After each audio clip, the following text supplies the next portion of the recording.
ah, batas ng kalikasan. Pero ang totoo po, ang sabi nila, nilabag niya ang batas ng kalikasan dahil po sa gravitational force. Kaya nga po, ay isang bagay, kung pag-aaralan natin ang gravity, ito po ay it is the massive attraction between two massive bodies. So, wala pong imposible sa Diyos. Kaya po yung mansanas, kung ito ay akaakyat ng paitaas, ito po ay kalooban ng Diyos. At yun po ang tinatawag na milagro o miracle.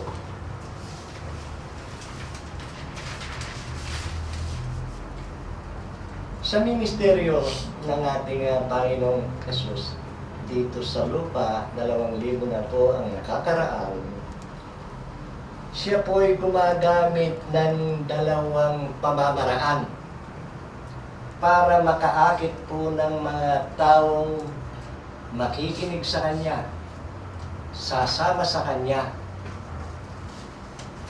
At ito po ang Kanyang mga himala at yung po Kanyang pagtuturo.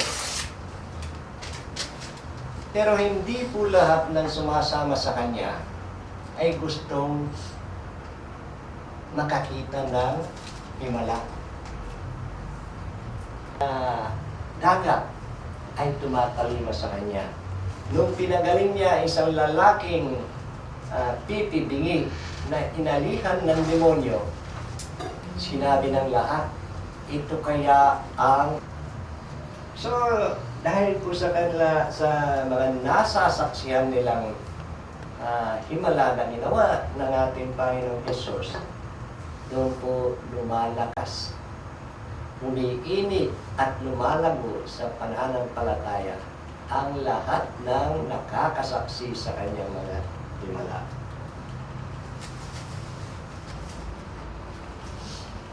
Miracles were performed in the Old Testament by men like Moses, Elijah, and Elisha. Vision na ibinigay sa atin ng Diyos, ang Panginoong Hesus, bago siya umakyat sa langit. Mababasa po natin yan sa Matthew 28 verse 19. Pakibasa, Pastor. Matthew 28:19, kaya humayo kayo at tumanggap sa Panginoon pagka sinabing kinulam ka, totoo po na pwede kang makulam. Katunayan nga po yung isa sa kamag-anak po ng ating kasister ay kinulam siya.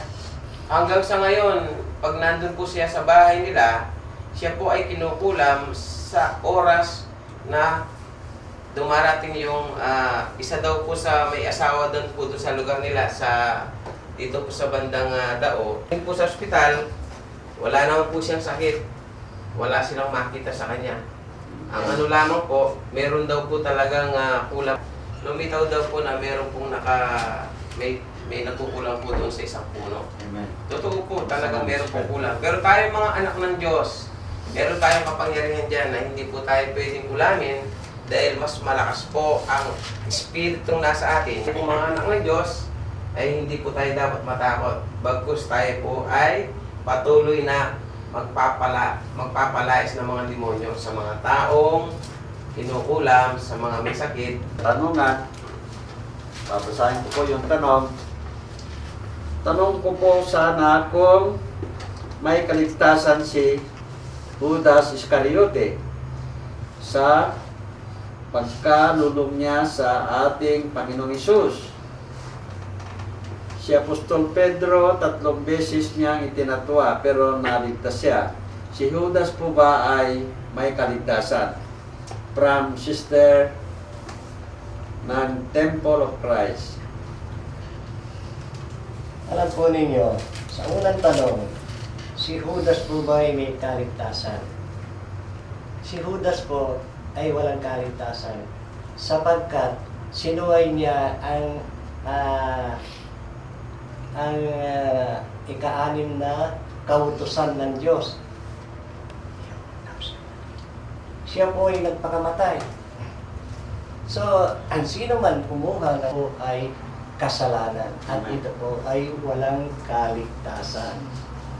So, wala pong hindi po nakaligtas si Judas dahil sa kanyang pagkuha sa sarili niyang buhay. Dahil ang kautusan po, huwag kang pumatay. Hindi man siya pumatay. Dadapon na sa ating closing prayer. Pangungunahan po tayo ni Pastor Ernie. Tayo po yung bukod, manalangin.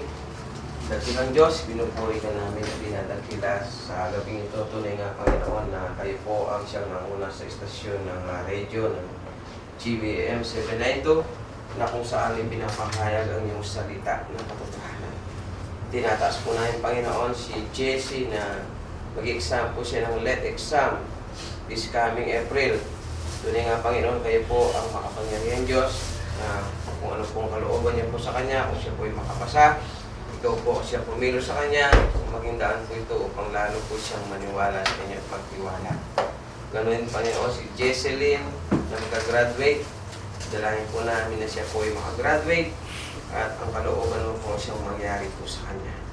Ganoon din po kay Jenaline na pumasa ang kanyang mga grade at makahanap po siya ng magandang trabaho. Ikaw po ang siyang mauna sa kanya, Panginoon. Tunay nga, wala pong imposible sa inyo. Tinataas po namin ng mga tao ito. Ganon din po, Panginoon, ang panalangin po ni